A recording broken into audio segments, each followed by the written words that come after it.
Chers téléspectateurs, chers internautes, soyez les bienvenus dans votre émission d'aujourd'hui FM Show. Nega tout ça que émission FM Show et émission na bino bino na biso partout dans le monde entier mo kimbo meska bozali toza précisément en Afrique d'ici na ville na Cape Town Mada City to kutena ndeko na biso moko confrère ami ben ray Ken Piana bino nyonso boyebiye auti Congo DRC mais abeta kina lo mo bonheur héritier watanabe balaki na Angola ndeko na biso Ken Piana a se retrouver précisément en Afrique d'ici, dans City. Toujours sur la négociation Ken Piana, na émission FM Show, ils ont les 4 sites de la génération Fimbo na Fimbo, na Ngamoro Francis Massela, les journalistes internationaux, les journalistes de l'équipe journalistes Nyonso, na monde de la diaspora congolaise, les Anglo Abino Francis Massela, Bambo te belé pas vu na Louison Ombata ou Asaleke, émission Oyo Eleka tête la maison South Africa Second N, précisément na sorte Riva. Donc Bambo te belé pas na yo vu na Ngaya, Gobi Panzu, moi na bien. Venanga c'est belé mon association solo la peso ba mbote soza live nanga Gabi Panzo mona bien ndeko nanga mbote na libuso ouais mbote ya trop bande rotu ya poto bande kwa mokili mobimba na pesi bango vraiment ba mbote moni awa toza na kati ya South Africa second hand ya vient na biso lizo mbata place biloko kitoko eteka marapena biloko original na remercier pe bande kona biso ya maison RMV place pena ba DVD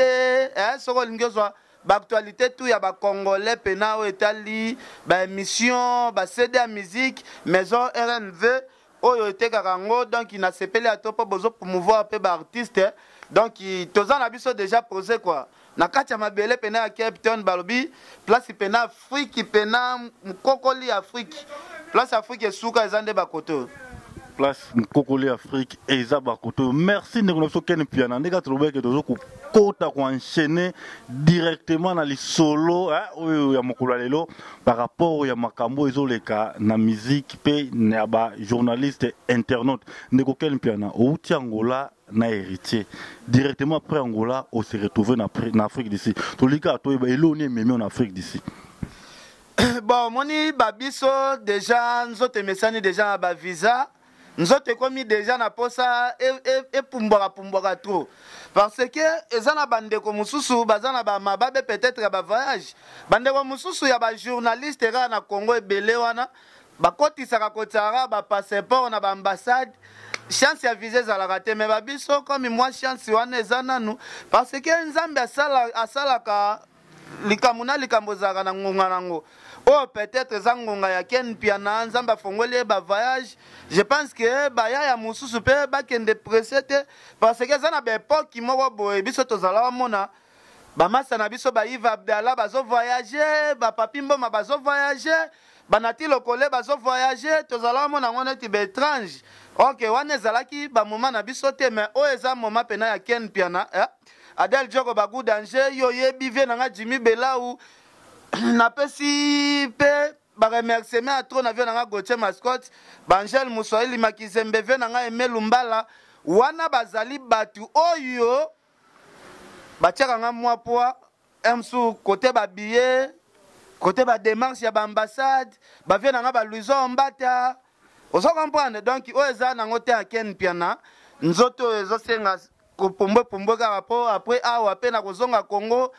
après Congo ngana a besoin sou ya robetera masolo te nana on a 3 visa yo yebi nazali na visa Angola nazali na visa ya Afrique du Sud na pe na visa Dubai donc après awa soit na ko kende Dubai soit pe eloko alokoso mususu nde ya surprise e ko bima donc toza na biso carré quoi toza na biso carré balandi ya émission FM Show émission FM Show toujours na kata génération film na Fimbo na Emoro Francis Marcel les journalistes internationaux journalistes oiseaux frappés ba journalistes Ken Piana problème ni entre yo nande kuna yo Mike Lokamba tout le monde que Mike Lokamba le bilo mo que yo ya ko ça la voyage après c'était ba voyage à Diembela ba voyage à Makolo à lui le ba bêtise il y a par rapport il y a arrivé dans l'Afrique d'ici problème ni ozo la yo na Ken yo na nde kuna yo Mike Lokamba problème ngo na liba to ba na biso na émission FM Show ba comprendre que qu'est-ce qui se passe entre toi avec ton confrère Mike Lokamba. Merci beaucoup. Au moni voyage na lobaki na chrétien na mutute na ko s'intéresser pe na ba problème à mutute. Na moni batu batindelanga ba lien ebele depuis na ye ona Mike Lokamba sali défi que non azoya afwe décide le 30 kolekate boy na boye ken piana wana aker bitambola tambola boy bon nga Mike Lokamba za garçon moko na sepelane makasi aza garçon moko vraiment nazwaka pena courage ya popola ete ye moko ayebi na ye ke non naleki ye na makambo presque ebele kaka neti nini makambo nini oleki neti nini alingi oloba mpo bato balo na biso na monde entier bayebake ken piana aleki Mike Lokamba na eloko boye. Bon, par rapport ya zo chrétien, par rapport ya voyage, ce qui te tient sous passeport nanga awa, bazui passeport ya Mike Lokamba batie na no, na kena na première bazui ka ba passeport mi balé. Yanga batie, bazui ya Mike Lokamba batie, Mike Lokamba bima déjà bébé déjà. Ozo comprendre, ce qui ba fungol pena ba page pena ba visa, Mike Lokamba bima déjà bébé wana premier point nanu. Ozo comprendre, internet ko sabi sauter. Ken piana na habité soki bakopesa nga passeport omoni lelo ngai na lobi boy comme Mike Lokamba sali défi le 30 ya kozala awa nakolakisa bino nga naza nzambe na bango ozomona passeport déjà première page déjà omona déjà visa déjà yango moko deuxième page visa mususu ya Afrique du Sud dana déjà deuxième visa Afrique du Sud oyo visa lisusu ya Afrique du Sud o comprendre Mike Lokamba tongo butu moi azolala bien te po luka nga siko eza awa pona ya capitaine na ki na avion ba anglais na habite so ko tanga compagnie oyo eza avion oyo ekendaka Grande-Bretagne British Airways eza avion banani avion ekendaka Londres yango na yelaki awa te nalingi eza benda eza avion ekendaka poto ekendaka tiba Europe ekendaka monde entier onde kuna biso ayaki nango nde kuna so ken piana voilà pona longo Angola na ya kote onaki na avion ya ba sud-africain o babengaka CA wana naki na avion ya ba sud-africain tala niveau nanu ya ba avion nga na zoma na ndimite ke Mike Lokamba soki aye awa non oye na avion bon bobike yo nzela makolo okendaki Angola nzela makolo obimi pe nzela makolo oye so Afrique nzela makolo mais balobi vérité yo zo boya ngopwana. Merci beaucoup o eza ba cachet ya Angola cachet ya entrée yango yo cachet pe ya sortie yango na la tsona ba sortie o visa ya Angola yango yo donc nazo ya kini peut-être ba surprise ko zalande ya ebele je pense que Mike Lokamba ye moko conscience ne yebi lelo ba journaliste ebele ba pesa kaka mundele merci nenga fungola ki internet ya ke mutu nyonso aye akoti na ye atie image peut-être e faciliter ba tumususu ba yebana na poto moni lelo ozo poser nga ba question ce qui faciliter bino nyonso boye bana ite soki lelo yebana eza grâce ya mundelo asala internet ce qui bino nyonso bozara les foufou de même mad. Merci omoni ozo poser question na habité soki musalo bandiango emsu mwa mikolo yo peut-être soko zalaka doyen ancien olingaki oyebake baken piana zana nu parmi bano zakari barabaso asala pena kombo moni ngai nayebani nanu koleka Mike Lokamba na famille na ye moko nanu eza na batata mwasi ya Mike Lokamba na Kinshasa wana oyo bayebi ete me bayebi ken piana bayebi ke mission moko pito pale elekaka na kinya eblokaka biso na bapale na yebani na Kinshasa koleka Mike Lokamba même na quartier afandi na quartier Mike Lokamba afandi tokotambola naye mutayebi azate peut-être awa libanda bokoyeba ye mais na Kinshasa bayebi ekutu te donc na masolo toza un peu moins écart moulai parce que ken piana zo boulel soute mususu ba pays mususu ya zo luka nga na bulango soute nakokota Kinshasa nakokuta Mike Lokamba na kini apesi bino défi azoya awa le 30 mais à confirmer que ya zoya le 30 c'est que passeport na pe côté visa o yozo boya yi ozo comment on peut ignorer moninga o yo mo respectaka mi lobi ko respectaka yi parce que ça la musala bi a beti déjà gaffe ngana zo ebisa yo ngai lo na ngina ebiso ndeza boye oye bisanga to yi sa bato baola na biso kasi yango na lobi te nga zo na répondre à ba question na eloko nde na ngina yebisa yo omoni Mike Lokamba visa ya Afrique du Sud, ce n'est pas donné à n'importe qui. Batala Rananu, figure ya mutu, batala taille ya mutu, batali moi santé. Déjà, Mundele, ambassade déjà ya sud-africain, ceux qui va monira santé à Mike Lokamba, n'andimite baotika la PC visa. APC visa. Na visa, chers téléspectateurs, Velanga Luzombata, Yora Mamboué les gars. Awa. Expliquer yo. Bino tu boze la Mike Lokamba le 30 à Rosala Awa. Ngai na confirmé yo Mundele ambassade ceux qui tali santé. Ya Mike Lokamba ko pesa e visa te. Akotira la pe ko visa Afrique du Sud te. Azwa te point. Na yebi si yo na yebi na ngate. Na mona ngira batutu baze le 30 azoya. Mais nga na yebi si yo par rapport ndenge na ebeli ambassade wana visa o ba pesa ka n'importe qui te. Santé na neloko liboso ko handicapé ba pesa bango visa. Akoya na yete. On se comprend donc il est 30 ngape na lobby ha na tie liboko na nganje. Na tie liboko anje bo simba ba machette. Soki Mike Lokamba nyati mabelo le 30. Bakata. Bakata nga liboko na zo passeport na ngai. Le 30 écoute nga na Cape Town na voyager. Le premier nde na kota jobu na zo pena passeport na nga na kati na zo ngaki na tenale. Nzamba zoka. Chers téléspectateurs, chers internautes, les gars, nous FM show, ils ont la vérité, on est dans le piano. Azolo, il y a propos, il y a des soit pas combien divers, soit comme une ah, wana yemo. Wana ba baleki, ngaza ya baleki, nga lobi ne boye, pour ba toi déranger nga trop, nga lobi, Mike Lokamba zoya le 30 boy na boy, nga lobi, ndenge na yebeli ambassade wana. Pepe lobi bien boye Afrique d'ici, moi ya wele la yanzela makol, mais yebina zoya Afrique d'ici propre aux avion, mais toi, tout ça surpris, on l'a dit bien. Na habité soki na lobanini avion. Déjà batu basi ba moni ba image ndenge na utaki Angola na yawa na avion o eleki ba avion tout ya Afrique. Yango nde na elaki yawa. Pona longwa jobu na ya na avion ba British. Siko bozo lukana loba soni. Nga lobi kaka comme Mike Lokamba lobi na etro. Soki le 30 Mike Lokamba te moni awa.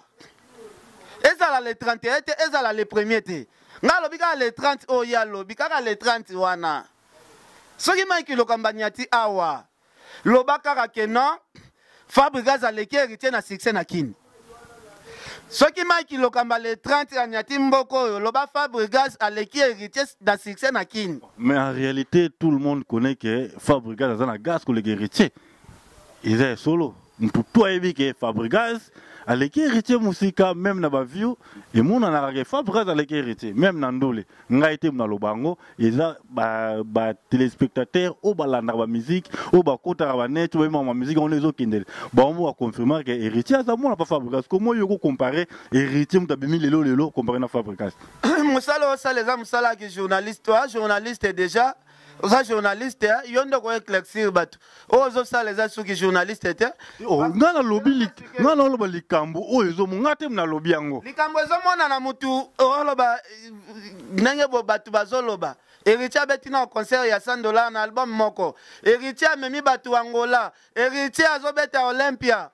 le 15 juillet héritier azana kati Olympia kaka même album Olympia déjà papa bino bo comprendre mokili yango ndenge ezokende te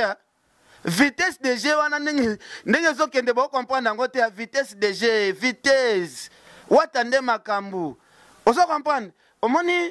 vie ezalaka étape par étape toyebi ke ba faire baza fali pour baza nzambe ya ba artiste et musicien pona minute osoko longoli kaka fali faire na classement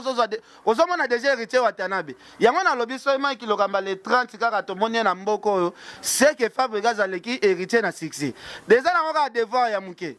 OK merci bandeko bola na biso ba comprendre que soki Mike Lokamba c'est que Fabregas aleki héritier na succès siko na ah so ayete ah on a c'est que héritier aleki ya on a linge Ken piana siko na ina ba problème nini ezole yo bi yo poko mi problématique na vivant na ba problème tu as un problème pour nani la bouche a publié le mot bolobi que yo ya frère dit mais yo te bi goza journaliste internet yo ya frère d'ici ya mamuka ya musique o mtememio a mais balobi ke yo ya frère d'ici ozo coopérer na ba bandi na ba voyou na bato ba bomaka bato bon na ebité ya par rapport ya malo ya publication oyo la bouche alobi yo elobi loni kasi. Merci omoni la bouche nanu la bouche azana nu kolo la bouche wana azana vilain aza mutu moko boye semboka te ahuti na ba manono aye moi chance sali ake adusola nenga adusola wana soki la bouche wana eza la bouche eza eloko moko bakrea kaka po e distraire bato na babuzoba kongo na biso eza na bakwe moko etongama danger bakwe moko pene etongama danger soko eza na kwe moko boosantire ya mosu mikili me la bouche balobelaka biloko wana te bango kaka kote poubele ezali kote nini eza ya mabe donc bato neti bala bouche bon koloba déjà mutu kobenga mutu neti esco je pense que soki déjà la bouche azo confirmer esco moko boye bokeba na ye bosala boye boye bopesa biso mpe bapreuve mutu oyo ya escroka peut-être babimisa te mutu moko alakisa so bapreuve ke non natindela le monsieur en question mbongo autant tala batransaction bancaire tosalaka ou bien batransaction nasalaka na wester bolakisi biso bapreuve escroquerie yango ekomi kaka tolali tolamuki boye oyo baescrokaki mutu tel Youssouf Pourada Youssouf Pourada vraiment escroquerie yango ekomi kaka olali olamuki oyo baescrokaki trésorier muzala demide olali kaka olamuki boye oyo Jiresi Malela journaliste munene pe na Cape Town oyo baescrokaki ye bato ifo bayeba makambo baoloba bato ifo bayeba makambo baoloba tolobaka makambo avec bapreuve à l'appui eza te ke tolali kaka tolamuki la bouche yango soki azalaka nani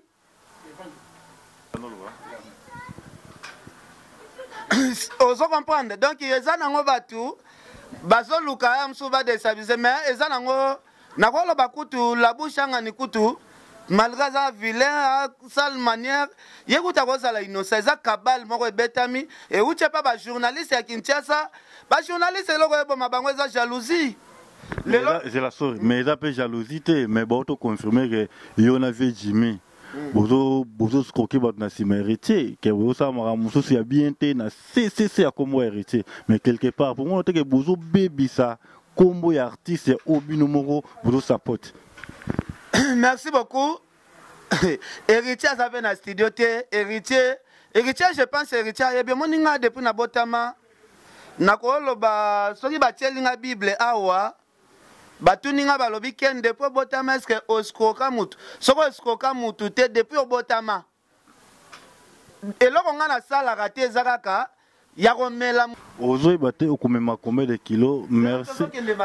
tomo chité vers fin ya émission na biso nalingi ozala bref ya par rapport ya bato balona biso ba comprendre moi mot de la fin na bato balona biso na monde entier na bato basoutenaka yo na bato balandaka yo na bato basepelaka na yo. Merci beaucoup. Mot de la fin ezakaka ndenge osengaki olobi Mike Lokamba azo critiquer alobi ye le 30 azoya kokorriger ngai eloko na expliquer kaka bana poto ke bayebake non le 30 wana ekoka awa Mike Lokamba soki aye boyeka na bamachete bokataka liboko yango ekende parce que ambassade wana ya Afrique du Sud bapesaka visa par n'importe qui te moto ana santé médiocre bongo bakende opesa visa na ndimi yango te wana eza ambassade moko vraiment donc batalaka na santé ya motu donc mo asuka eza kaka na sepeli ya trop comme bazosalelanga publicité la bouche banani comme bazo maltraité comme baken bakomi bambelanga azaboye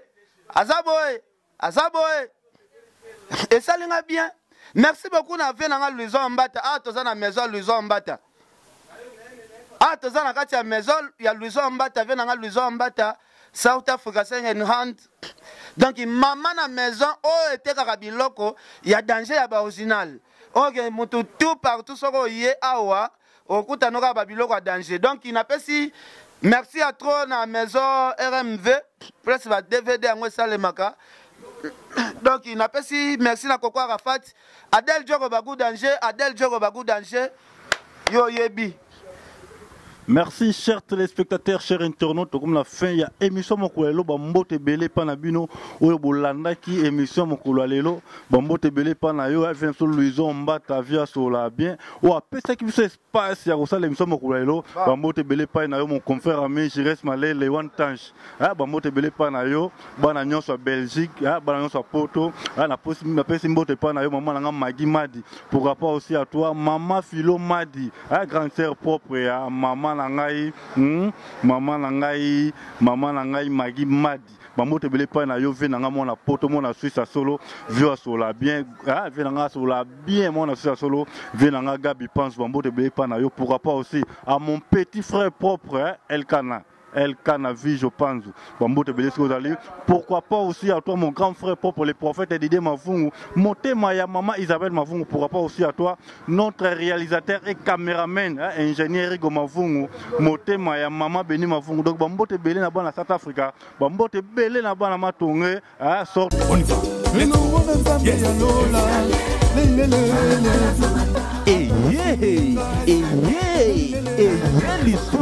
studio bozelaki na ntango molai yango ekokisami eye na kati na South River bana South River bosepeli mpona makambo ya baclip na bino mariage invitation babiloko nyonso esengi audiovisuele awa na kati na South River solution ya makambo ya image oza na besoin ya ba-DVD na bino ezala na kalite moko ya malamu contacte Obele Studio RMV ezali solution ya makambo contacte Obele Studio RMV mpona basolution ya makambo na bino contacte Obele Studio RMV référence na biso eza moko station South River donc comme na station South River otunde na uti Belleville South River pour la studio ya munene bozomona ba RNV baptême na bino ba mariage ba fête tout oza na mo besoin la studio RNV na biso ke masolo za pepele isolo a CD kutu oya ko crash nini South River mobimba na biso bino ke ya studio RNV ekanga masolo na ninga mukiti kutu ya kolobla kutu ninga ezati toso za na Belleville ozika na taxi ti South River maison so na ezati on a na posa mariage na posa ya fête au baptême ou anniversaire mwana ya bobuka na kutu te kitaka maleme na South River studio na zaza bino bien studio RNV bile nyasi bozola na ngai awa na kati ya South River na iye ko découvrir le comment bo batubele na ba découvrir te ce qui na ya bo eza trois infos na ngai on a ya dilobi na yesus ndelo bani na ko découvrir que makambo tali basidi eza pena ba continent parce que comment ce que CD boy au moins autant la boutique qui koloko tota la photo mais banda na tali ba DVD na bango na mon ki eza ke baza ndenge mususu bateka ba CD ya ba théâtre le son on a besoin CD ya théâtre yaka wa omundo o ikanga ya c'est bien moi avec couleur lumière en Zambie lumière à Kapa ya to za na maison ya production ya RMV aba pour la bleu nyonso hein la pour la bleu nyonso ba mariage ba anniversaire ba clip tout biso ba tellement on va mettre ba nini donc to ya kaka wa on va faire ma solo tout alors au bien la bino tout qui est so dans la fête dans la mariage dans la tout contacter maison RMV on a visité quoi donc tout est là bien comme que là bien on va champion on va mettre il est bien rien à dire quoi donc Kalmiza, boya belé quoi. Rien à dire, boya belé dans la maison RMV, bon CP là, bon ça nécessité. Nous devons poser vraiment, donc mettre en couleur lumière en Zambie, bisous. Na multi-service, olingi baki, bino batoroza ko mouver na ba fin du mois. Pono zwa baki ya malamu, contactez Obele Studio RMV, okozwa baki ya malamu. Bonjour. Oh, bonjour. Ah, les abonnés aussi loin bani ba boring à Nyamanaka. C'est des nids à fallu aux endroits. Bon, biso a m'a doté car presque tout, c'est des tout le kaisali donc. Personne n'a fallu wana non. Wana. On dirait non mon on tient avec la fan a fallu c'est que yo ça va cousu. Ah, biloko tout yo lu kaisali. Bali de pesanga power. Ouais. Pesanga power a fallu. Aputani. On va décider vous bali wana. Ah, clairement. On va faire ça là. Dans la 70 tiré. En plus, tout ça, là, montage, caméra, vidéo, mariage, invitation, ça, tout accessoire, tout ça là. Ah, donc tu tambola, la biso, c'est que comment place les amis? Studio, moi, j'ai banda, mon RMV, studio RMV. RMV Studio Tokos. Si on a besoin de tout contact, on va contacter à moi déjà. Donc, solo netika na mboko yo. Vous avez exemplaire, il y a un mariage, je suis déjà dans ça là, aux hommes. Non, on a mariage, il y a un mariage, tout ça là, tu as un exemplaire, on a été dindi na maille. Il y a un mariage, tout ça là, on a été dindi na maille, et bien, il y a un rôle dans l'état, donc autant que l'on peut album. Mais ça va photo, donc ça sort mieux sur la photo, ça va permettre. Ouais, c'est bandit na maille et tout ça, l'ignon, c'est normal. Ok, ça va. Merci Pénin pour le service, ça va tout. Merci Pénin. Ndengara tolobaki nyonso makambo ata kitoko te kitoko kaka toza na kati ya studio RMV FM show bango soko boza na posa ya ba image ya kitoko ba wedding ba record ya bien ba CD ya ba théâtre pendant le boring na kati ya ndaku oya na kati ya RMV FM show na kati ya sorti rifa pour le boring ba bloko nyonso oyo lingaka kitoko ba mafuta ba bloko nyonso eza awa biso tout ya kaka awa na kati talaka ngamo remettre check eda o nyonso bloko nyonso bolingi ya nga nyonso eza na kati awa.